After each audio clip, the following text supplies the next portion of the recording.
Hello, everyone. Hope everyone's good today. I haven't got many questions this week, so I'm going to try and keep an eye on the Facebook group. So if you've got anything, do pop them in. Otherwise, it's going to be pretty quick, which suits me, to be honest.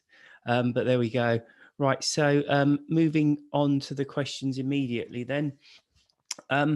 Hi, William. I've noticed quite a few posts this last week from some people who struggle with anger as a trigger to reach out for a drink.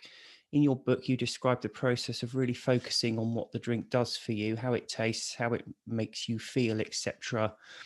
If you are still drinking, really concentrating on it. The process of doing this is like practicing mindfulness.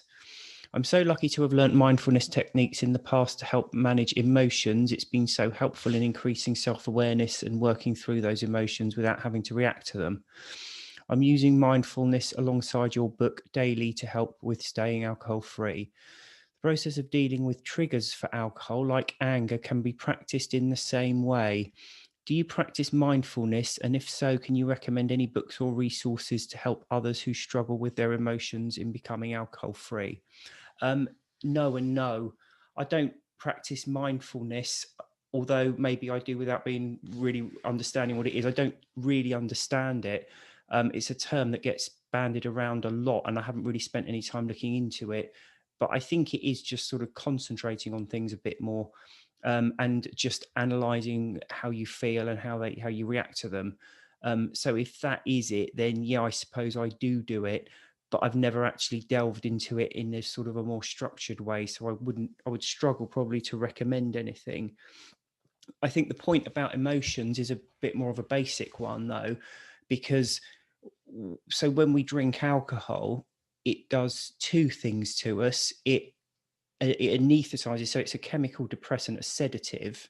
So it makes us feel more relaxed, but also it intoxicates us because the more we drink of it, the more we're unable to function properly. Okay, and one of the points I make in the first book is that those two processes do not run their course at the same time.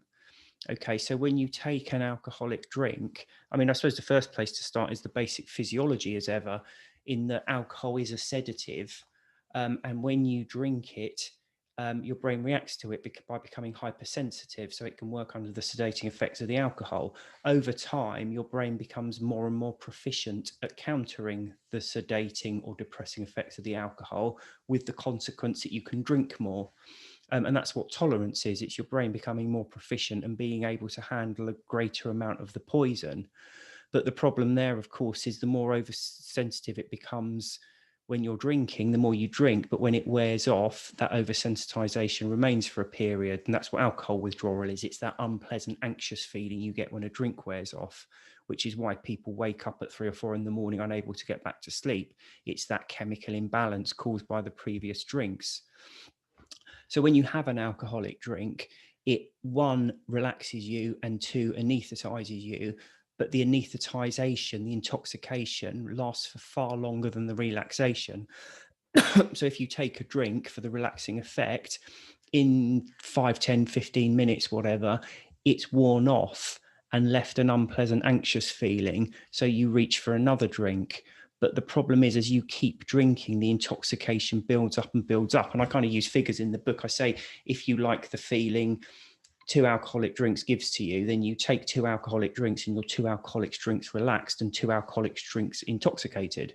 Okay, not much intoxicated, little bit, but then the relaxation wears off. So you take another couple of drinks, but then you're 4 drinks intoxicated and 2 relaxed. So as you're constantly chasing that feeling of relaxation, you're becoming increasingly intoxicated.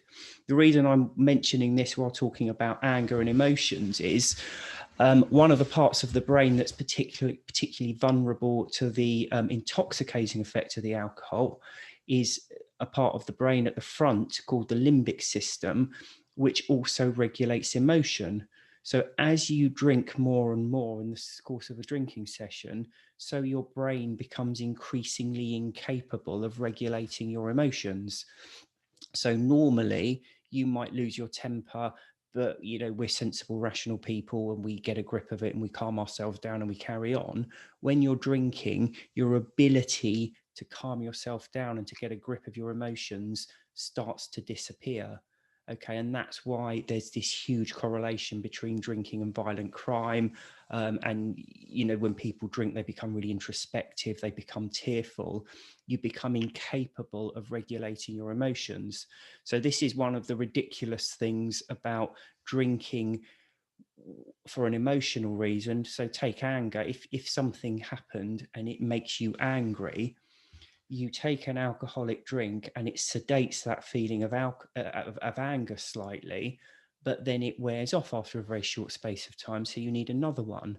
And that, again, it negates slightly, takes the edge off that anger feeling, but then it wears off. So you take another one. And as you drink more and more, you become increasingly incapable of regulating your emotion, with the effect or the result that you become extremely irate as the evening wears on, and the anger actually increases. And it happens for everything. You know, if you're depressed, if you have a breakup or you have a relationship problem and you're really unhappy, you start drinking to take the edge off it. But what happens 4 hours later? You're there feeling more miserable and wretched than you ever have done in your entire life.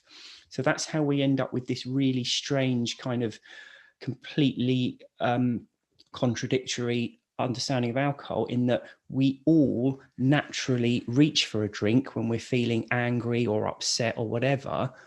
But we also know that drunk people are the angriest and most emotionally unstable, because, as I say, when people are drunk, they become very tearful, very angry, whatever it is.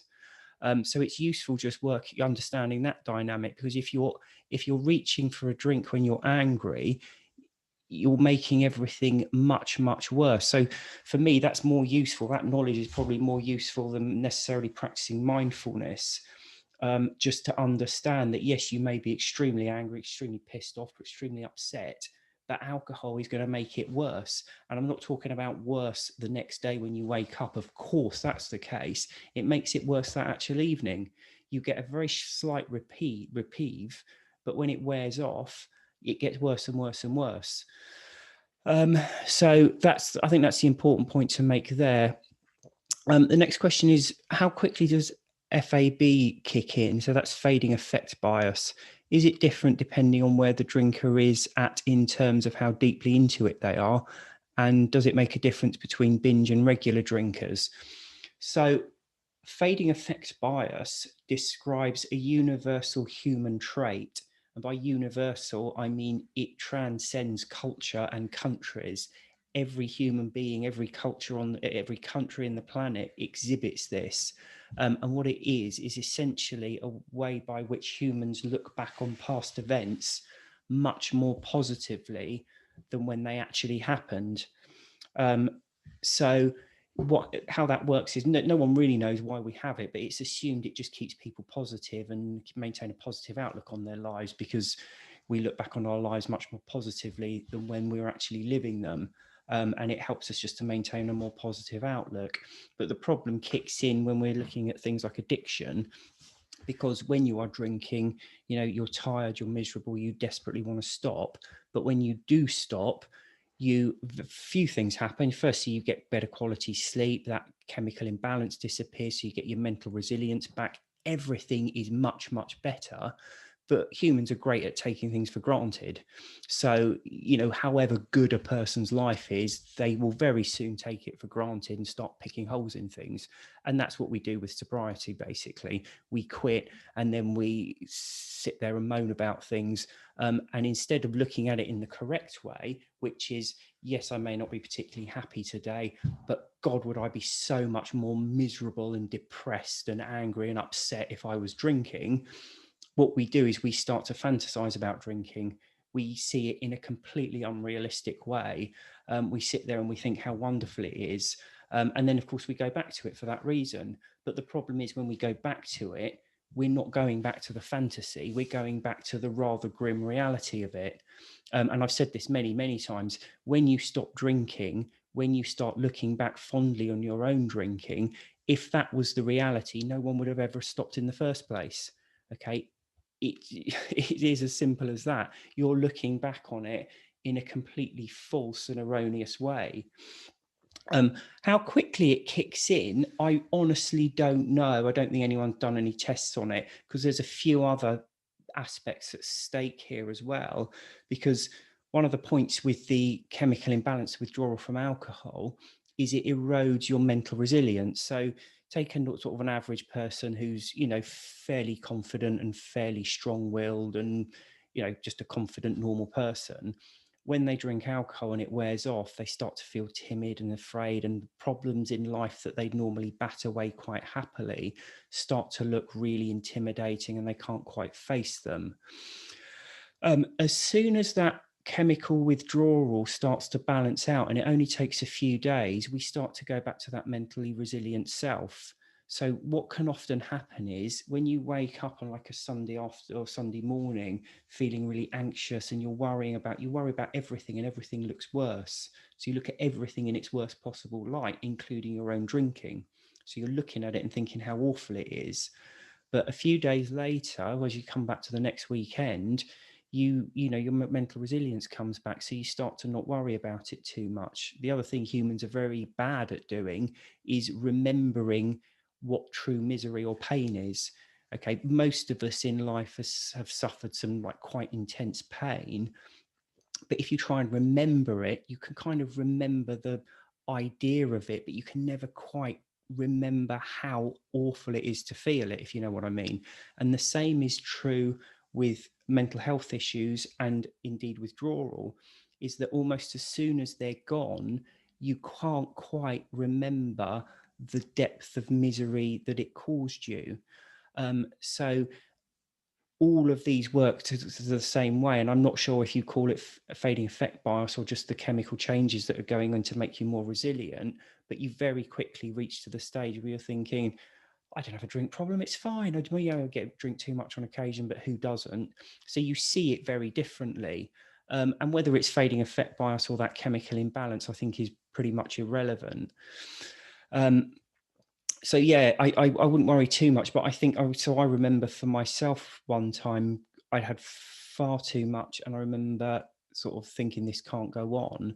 And it was like a few hours later, I was on the train somewhere, and I went past what looked like an old country pub, and was thinking, oh, that looks nice, I could go in there for a pint. So it can happen almost immediately, I think, with different people. I see someone already touching on this, but I'm seeing a steady increase of people saying generic things like, I've been off alcohol for 2 weeks and my sleep still hasn't improved, lost weight, feeling anxious, etc., whatever it may be. If you could give some extra reassurance that it really does take time for the body to flush enough crap out before it can even think about repairing this and that. Maybe post a timescale meme of what to expect. I know you cover a lot of this in your books, but extra reassurance that it can take up to 3 months for the body to go through any significant metabolic changes may help too. So I've actually done an article on this on the website. So it's how long does it take to feel better when you stop drinking? And it's alcoholexplained.com. So go on there, and I think it should be fairly accessible. But yeah, there's a few things that need to happen when you stop drinking. Obviously, the alcohol needs to leave your system, but actually the problem starts then when the alcohol's left, because that's when you're left with that overstimulation, that chemical imbalance, which is alcohol withdrawal. And that's where you feel it's almost like drinking too much caffeine. If you've ever done that, you feel kind of like quite anxious, quite unpleasant.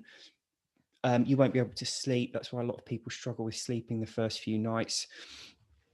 So it does take time. So that chemical imbalance has got to rectify itself. But if you're a regular drinker, your brain will have been in that oversensitization stage virtually constantly, because it takes sort of up to 36 hours for things to even out. So if you're drinking every day, your brain never quite gets out of the oversensitization stage. So when it finally does, it's the equivalent as if you were drinking loads of caffeine and cut it out. You've got this extra stimulant that suddenly isn't there.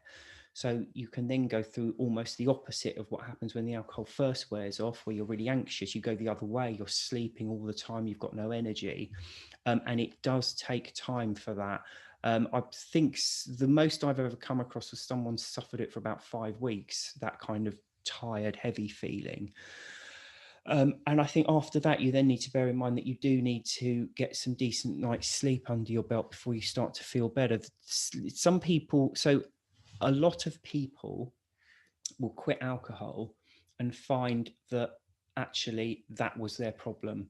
So with the alcohol gone, they're sleeping better, they can get back to exercise, they can get control of their diet a bit more, they feel more mentally resilient, and all the problems they thought were really overpowering and difficult, actually they're all still there and exactly the same, but suddenly they can deal with them and they don't worry too much about them. Some people stop drinking, and that isn't the case. They find that they've got an underlying mental health issue or a sleep problem or relationship problems. So some people may find that they quit drinking and actually their relationship isn't that bad and it's all fine without alcohol. Other people, it's not, it's seriously damaged and they need to do something about it. So I almost think of it like those Russian dolls where you open them up and open them up. And for some people, alcohol or drug addiction is always the outer layer. And by that, I mean it's the most obvious and accessible problem to deal with in many ways. So you open it up, and if you're lucky, there's nothing in there. That is your problem, and it's done. And you then get on with your life quite happily. Okay, but you might open that up, and you might find you have another, like a compulsive disorder in there, and you might open that up and find that that's due to some kind of childhood trauma or something. So you need to keep stripping away at things. But the point is, it does take time, absolutely. So it takes a bit of time. So you may find, if you're not sleeping after a few months, that you do have an underlying anxiety disorder. And that may be caused by a chemical imbalance, or it may be caused by something else, or you may have a sleeping disorder. But the fact of the matter is, alcohol didn't help this in the first place anyway, because whatever meager benefit you get from alcohol, when it wears off, it's exacerbating the original problem. And on top of that, it's ruining your sleep. And so all of these things kind of add up and make it worse and worse.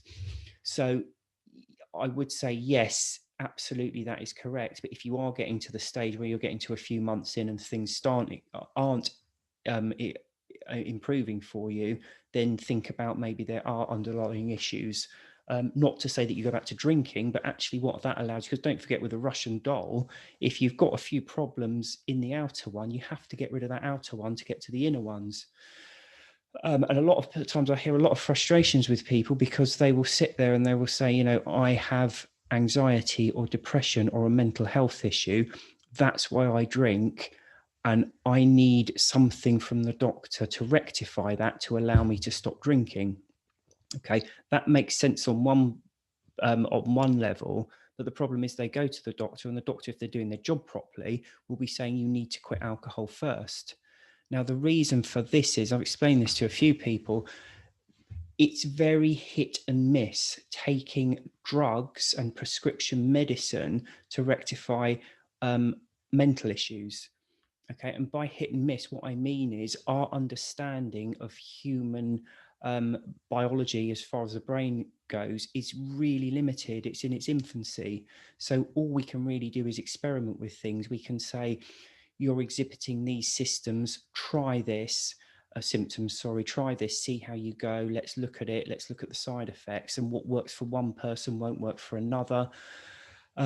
So it requires really close collaboration between the medical professional and the patient, because the patient needs to take it to see how they feel, to see what side effects are, and go back to report to the medical professional, who will then do more research and look at, well, there's this and we can try this, or we can add this drug, or all of these things. It's a really delicate and time-consuming process, and you cannot do it if you're constantly anesthetizing with alcohol and then suffering the withdrawal where everything looks 10 times worse.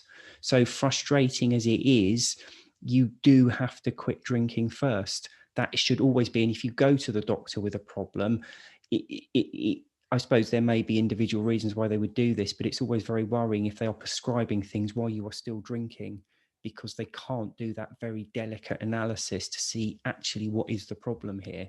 And as I say, a lot of people find that their depression, their anxiety, their insomnia is actually all caused by their drinking. Can you chat about tapering? There's been a few posts about this. Is it just an excuse to have another drink, or is there a reason to do it? The only reason to do it is because alcohol withdrawal can be fatal. But alcohol withdrawal is, despite what people say, it's rarely fatal. You have to be, I forget what the figure is now, but you have to be something like in the top 5% of very heaviest physically dependent. So this isn't top 5% of drinkers, it's the top 5% of people with a significant physical dependency, and you have to have been drinking for in excess of a decade at that level for it to be life-threatening.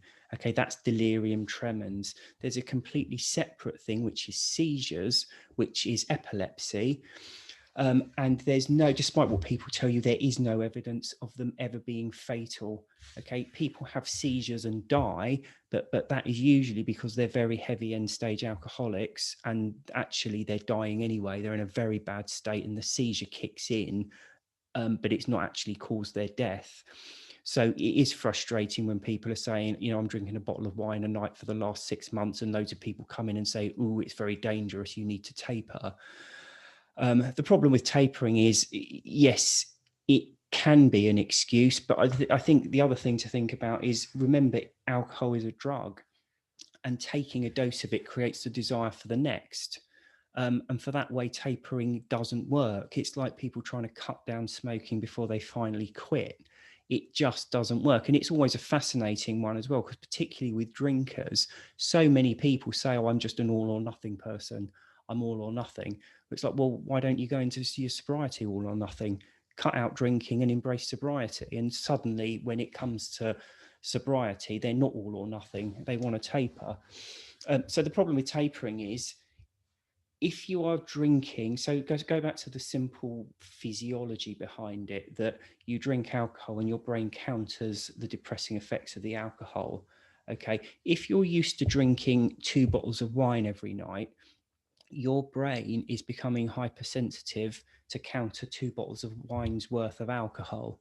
Okay, it doesn't just do that when the alcohol comes into your system, it does it in expectation of it. So often the first drink will trigger to your brain the message that 2 bottles of wine are incoming. So it becomes hypersensitive to that level. If you suddenly try and cut down and just have 1 glass of wine, your brain doesn't know that you're going to that level. So it just keeps going to the 2 bottles. So actually you're far worse off for having a drink, because you have before you've had the drink, you might not feel particularly good. But when you actually have the drink, that's when your brain goes into this massive recalibration process by releasing loads of stress hormones and all the rest of it to counter the alcohol, which means you're far more likely to need the next drink. So it isn't pleasant to just quit. And as I say, if you are right up at the top level and have been for that many years, then yes, you need to speak to a doctor. A doctor will never tell you to taper. They will never send you away and say, we'll just drink half a bottle of whiskey tonight. They will give you actual medication and probably supervise you when you stop drinking to make sure you don't have any of these problems that alcohol withdrawal at that level can cause. So you don't need to taper unless you're at this very high level. If you are at this very high level, you shouldn't be tapering anyway. You should go to a medical professional and let them monitor you while you do it. So yeah, it's a ridiculous suggestion, because no one should ever say taper. They should either say, no, don't taper, just quit, or go to a doctor, go to a rehab center, go to a medical professional and have it monitored properly. Because sometimes having 1 or 2 drinks and quitting is actually worse for you than having none at all. Not a question, just a quick thank you. I had no idea you'd also written a book about smoking, just stumbled upon it this afternoon and bought it. I've been feeling pretty miserable after finding alcohol might have been masking some smoking related health issues I was previously unaware of. No idea how I was going to even start thinking about tackling that, and there was Nicotine Explained. Can't wait for it to arrive. Feeling hopeful already, thank you. Well, I hope it lives up to expectations. Good luck. If you had time, would you mind talking about how many people you have helped through your book and why it has made such a difference, please? The big difference to me for me was learning about alcohol and recovering in a positive way rather than other suggestions of having to say I was an alcoholic and always being one, among other ideas I struggle to relate to. It's been a game changer for me and for so many others I read about on these posts. Thank you. I just wonder if it might help. Very new. I'm 8 weeks alcohol free, so new to people who are here. Also, I noticed that you posted that you've done a podcast this week. Where else can we find interviews or resources that you have worked on individually or with others, please? Hope you don't mind me asking this. Huge thanks for helping me change my life. Well, that's a nice one to read. So a few points there. I think the reason the book is successful is, and I didn't even realize this when I wrote it, to be honest, I kind of just wrote it, felt to me like just sort of trying to set the record straight slightly on things. So I think the reason it is because the reason we find quitting drinking so difficult is because of all the things we like about it. Okay, so the problem with quitting alcohol is that all the good things alcohol does for us. Okay, so it tastes good, it helps me relax, it helps me unwind, it helps me deal with stress, it helps me socialize. How will I ever go on holiday without drinking? It helps me sleep. It does all these things. And that's why it's hard to quit, because it's like, well, hang on, how am I going to get to sleep? How am I going to relax? How am I going to unwind? How am I going to socialize? And that's the thing that causes all the angst when we try and stop drinking.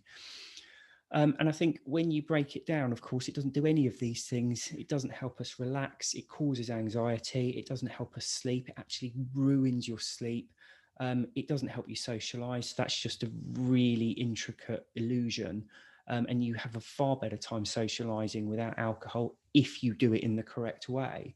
So that's what I think with it. I think it's just breaking it down. It's this massive thing we put on a pedestal, but I think when you actually break it down, it is a fairly pathetic little drug. It's not one of these things. There are drugs that you take that make you feel genuinely euphoric. Alcohol isn't one of them. People even now believe that alcohol makes you release endorphins. It's a sedative. Okay, it makes you feel slightly dulled. You think it releases endorphins because people drink usually when they're out socializing, and the brain releases endorphins when you're socializing. It's nothing to do with the alcohol. And it's a very simple experiment. If you are still drinking, have some alcohol with absolutely nothing else with it. So no friends, no family, no TV, no music, no nothing. Just sit in a room with your usual amount of alcohol and drink it and see how it makes you feel. And in that way, it's a very easy thing to expose, because what it gives you is just so minimal compared to what it takes. And I think that's why it's successful. You can explode all these myths about it before you even quit. So the other thing, I haven't done a podcast this week. Where else can we find interviews and resources that you worked on individually or with others, please? So I did have on the website sort of a list of things, which I don't know if it's still on there, because I had the website redone and it might not be there. So I'm not sure is the honest answer. I probably ought to cobble all that together again at some point. I'm just going to see if there's any questions on the group. I can't seem to see it on here now, which is a problem I always have with this. No, can't see it. Anyway, so yeah, I'll post it next week. I'm sorry, that's all the questions I had this week. I hope it was useful for everyone. And I've got guests next week anyway. So I'll be on next week and I shall see you then. Have a good weekend, everyone. Bye.